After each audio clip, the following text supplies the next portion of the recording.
The ocean. It makes up over 70% of the Earth's surface. It also influences the climate all over the world. At its deepest point, it reaches almost 11,000 meters or 36,000 feet.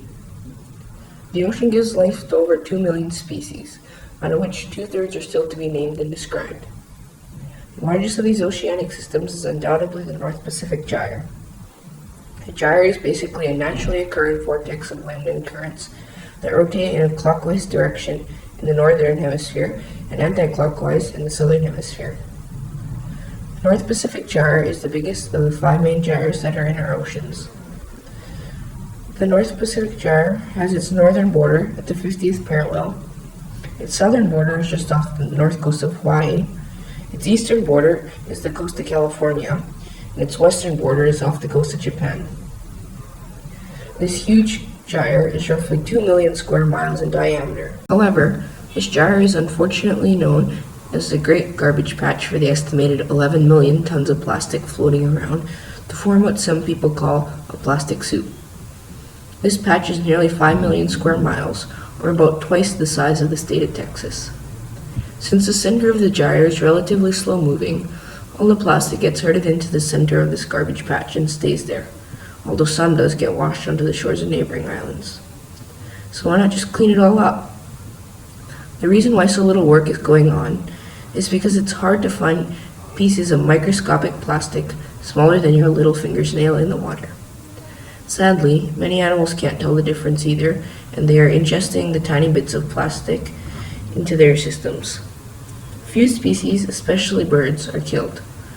Others, however, such as fish, seem to be able to pass it through their systems without any harm. Still others, such as water skaters and crabs, are thriving off the plastic. However, these animals are not native to this gyre and could start to compete with the locals for food. This gyre also majorly affects the climate.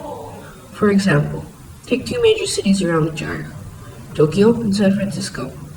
In San Francisco, the average amount of annual rainfall is only about 600 millimeters, or 23 inches.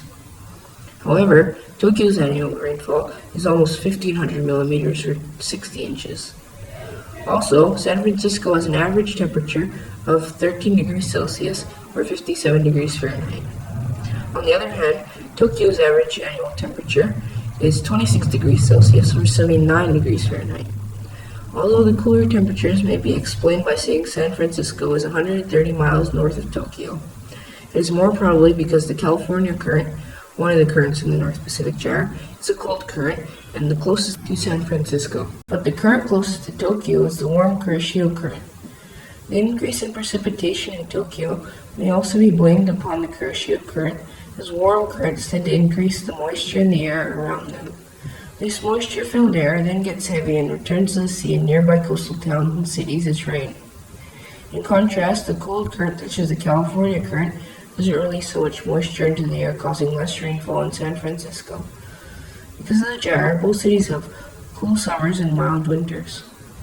However, St. Louis, for example, is roughly at the same latitude as San Francisco, but is exposed to blistering hot summers and frigid winters because of its distance from any body of water.